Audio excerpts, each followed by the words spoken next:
In 1924, John and Catherine Moynihan began construction on their dream home at 112 Ocean Avenue in Amityville, New York. They lived happily in their home for decades before they eventually passed away and the house was handed down to their children. Their children eventually sold the property in 1965 to a seemingly happy and well-off family with Italian roots named the DeFales. Less than a decade later, the house would become the site of a mass murder, and shortly thereafter, a family would be tormented by paranormal activity and driven to the brink of destruction within its walls. By the late 1970s, the quaint home at 112 Ocean Avenue had turned into one of the most infamous crime scenes and haunted locations in the world. Today, we dig a little deeper into the Amityville Horror House.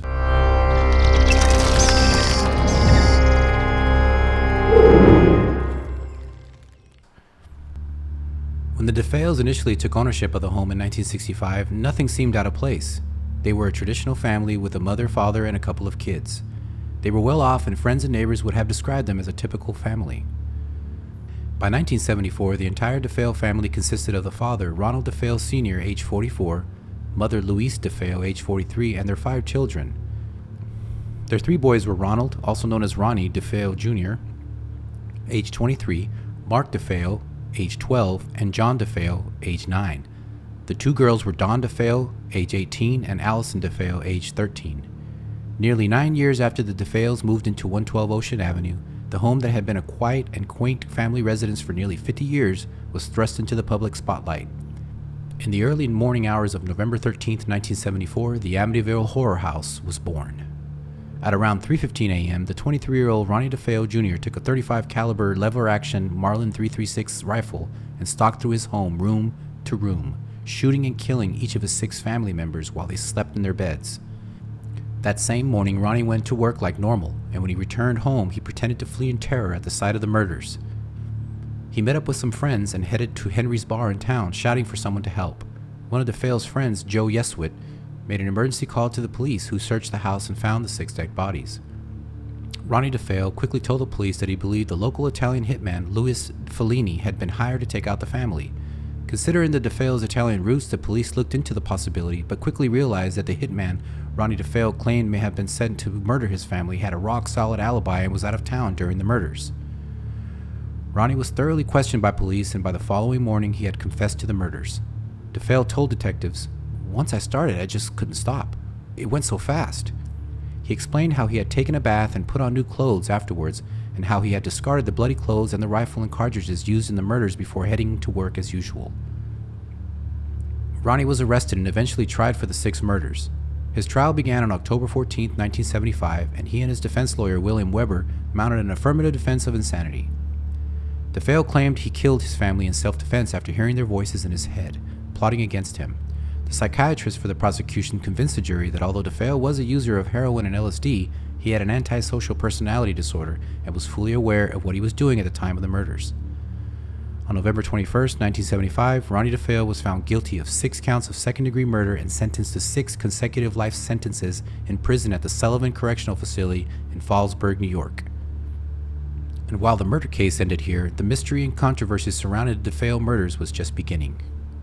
As more information found its way to the public and the official story had been released, further questions surfaced regarding what truly happened the night of the murders.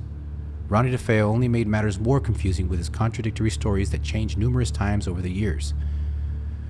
The bodies of the victims had all been found face down in their beds. A rifle such as the Marlin 336C is very loud and can be heard several city blocks away. Naturally, officers were inclined to assume that the victims had been killed elsewhere and then placed onto their beds. However, forensics determined that the victims were killed in their beds and had not been moved. How then had Ronnie been able to slowly make his way through the house, shooting his family members one at a time without anyone waking up? Ronnie initially confessed that he had drugged the family. However, the coroner found no trace of drugs, poisons, or intoxicants in the bloodstreams or organs of the victims. It was also reported that none of the neighbors had heard anything that night. The only sound reported coming from the DeFales' house on the night of the murders was the barking of the family's sheepdog, Shaggy. No gunfire was heard, even by those who had been awake at the time of the killings. A simple answer would be that Ronnie used a noise suppression device on the rifle, but police determined that no such device was used while the rifle was being fired. Many speculated that Ronnie would have had help on that night to pull off such a set of murders, but again, no evidence of such was ever found. In 1986, during an interview in prison, Ronnie claimed his sister Dawn had killed their father, and then their distraught mother had killed the rest of the siblings with a Smith & Wesson .38 caliber revolver before he killed his mother. He claimed he took credit for the murders because he was afraid that his mother's father and her father's uncle would kill him if he said anything negative about his mother. His father's uncle was Peter DeFeo, a capo or captain in the Genovese crime family. He also claimed that he was married to a woman by the name of Geraldine Gates, with whom he was living at the time of the murders. He claims he received a phone call the night of the murders from his mother asking him to come and break up a fight between Don and his father. He also claims he brought Geraldine's brother Richard Romandahl with him to Amityville that night and that he witnessed everything and could verify his story. A few years later, in 1990, Ronnie filed a 440 motion with the courts. When police investigated his new claims, they determined his new testimony to be false and unsubstantiated. Richard Romandahl could never be located by the police, but officers investigated and interviewed Geraldine Gates, and it was determined that she married Ronnie in 1989 just before submitting the 440 motion, not prior to the murders, in 1974 as Ronnie claimed. Yet again, Ronnie changed his story during yet another interview. On November 30th, 2000, DeFeo met with Rick Osuna, who was interested in writing a book on the entire story of the DeFeo murders. According to Osuna, they spoke for around 6 hours. During this time, DeFeo explained that he had committed the murders with his sister Dawn and 2 friends, Augie DeGennaro and Bobby Kelsky, according to him, out of desperation because his parents had been plotting to kill him. Ronnie claimed that after a big fight with his father, him and his sisters decided to kill their parents and that Dawn murdered the other children in order to eliminate them as witnesses. Ronnie claimed he was enraged upon discovering his sister's actions and that he knocked her unconscious onto her bed and shot her in the head. Police found traces of unburned gunpowder on Dawn's nightgown, which Ronnie proponents allege proves she discharged a firearm. Ballistics expert Alfred De La Pena testified that unburned gunpowder is discharged through the muzzle of a weapon, indicating that she was in proximity to the muzzle of the weapon when it was fired and not that she had fired a weapon herself. Other experts confirmed that the unburned gunpowder was from the muzzle of a gun. The medical examiner also found no markings on Dawn's body to prove she had been in a struggle of any sort. The only fresh wound on her was the gunshot wound. Another variation of the story has Ronnie explaining that he had been on heroin that night and that a woman wearing a dark cloak and with black hands had handed him the rifle and prompted him to kill his family. Again, this sparked paranormal discussions surrounding the events at the Amityville house. Others took the strange cryptic story to mean that perhaps Dawn DeFeo, the oldest of the sisters, had given Ronnie the gun that night and encouraged him in his hallucinatory state to kill his family. Getting Ronnie to further elaborate or even stick to a version of his story was near impossible and would continue to baffle anyone searching for the truth of what exactly happened that night. Another major issue police struggled with during the investigation and trial was determining a motive. Based on information from family, friends, and neighbors, supposedly Ronald DeFeo Sr. was a bit of a hothead and would get into arguments and fights with Ronnie Jr. There were also whisperings of potential physical abuse by his father. However, with a lack of proof and eyewitness reports, it appeared to the courts and the public as though Ronnie had just up and decided to kill his family randomly and for no particular reason. Such motiveless violence seemed to lend even more credence again to the supernatural side of the Amityville house. The devil made him do it seemed to fit like a glove in this particular case.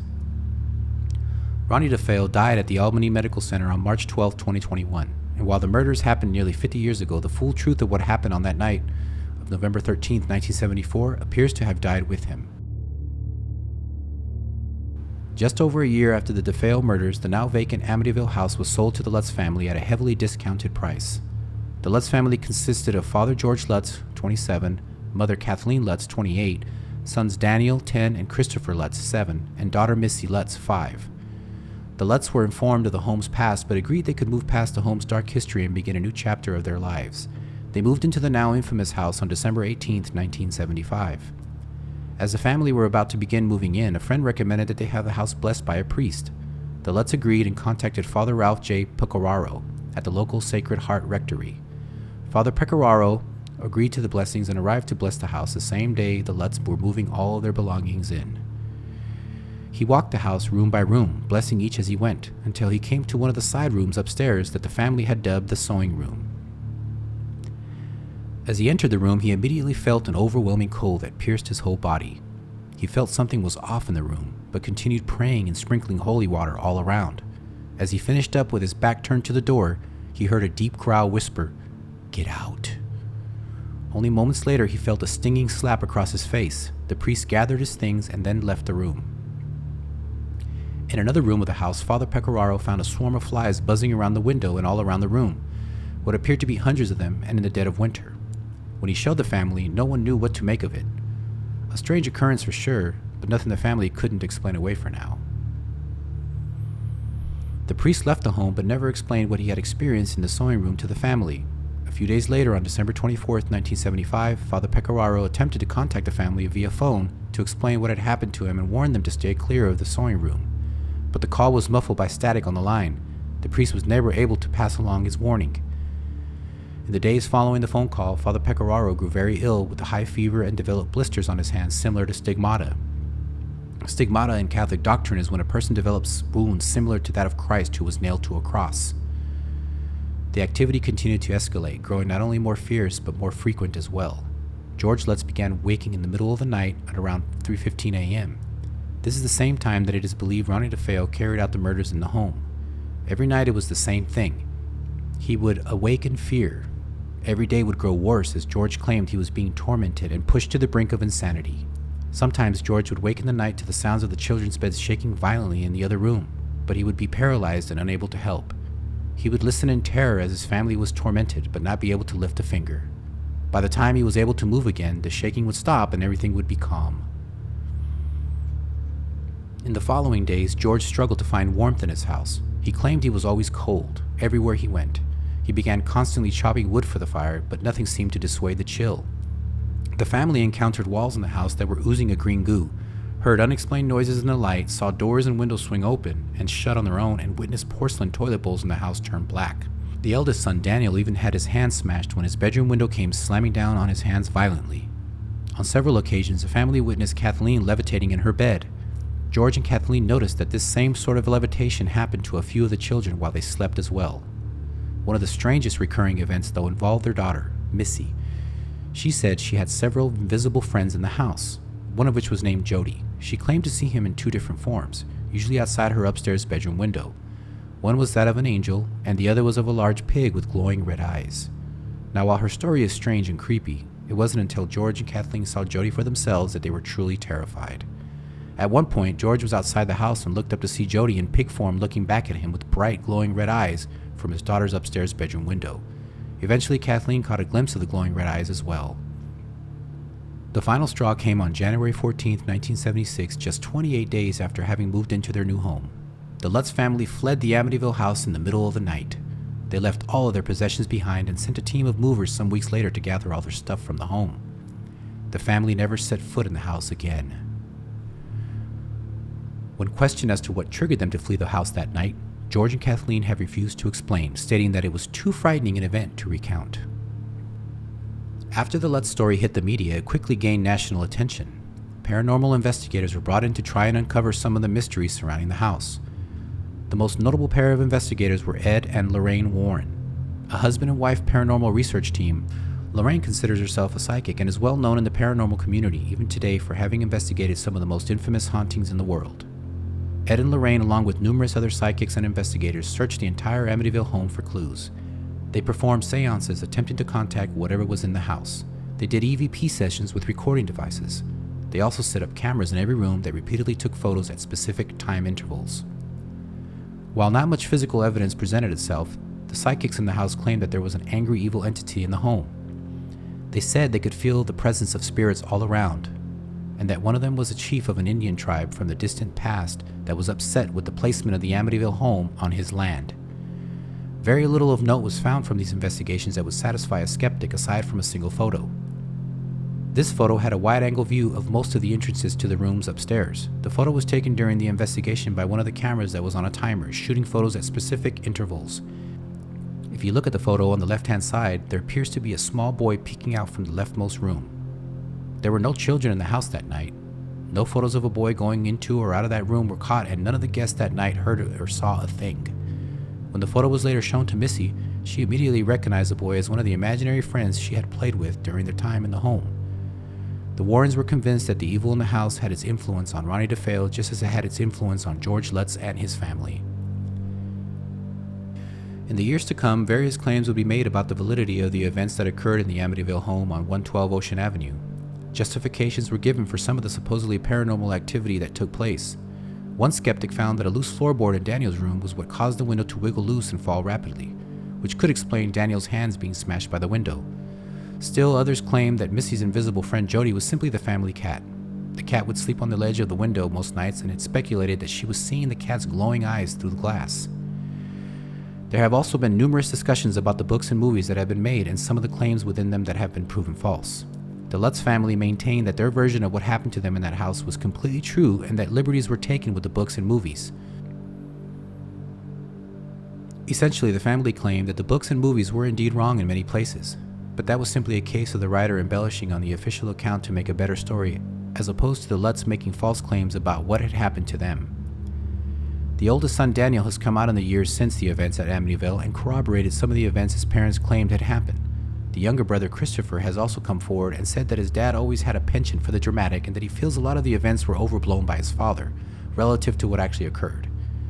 It was also revealed by his sons that George was intrigued by the occult and would dabble in occult activities such as seances and Ouija boards.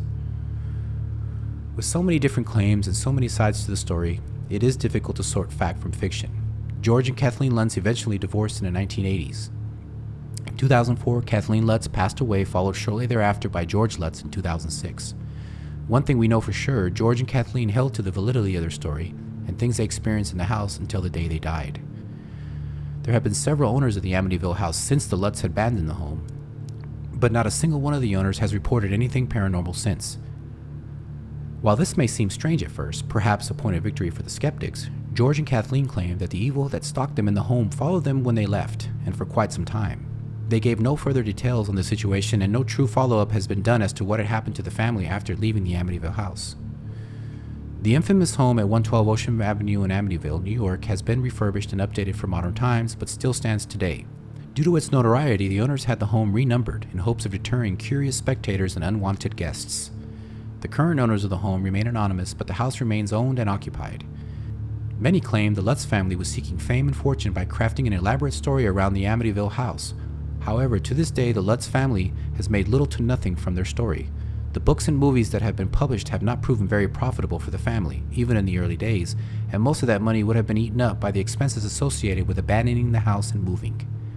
But what do you think really happened at the Amityville house all those years ago? Did Ronnie DeFeo murder his entire family on a whim? Or perhaps he was given just the nudge he needed by some unseen evil? Was the Lutz family truly tormented or simply seeking fame and notoriety? Comment below and let us know what you think. Also, feel free to let us know what other content you would like to see us cover on the channel. Thanks for watching. If you like our content and want to see more, be sure to subscribe and make sure to click the bell and turn on notifications so you can be alerted anytime we post new content. Also, check us out on Facebook, Instagram, and Twitter. If you would like to help our channel grow, spread the word and share our videos. I'm your host, Damien, and we'll see you next time on The Stranger Side.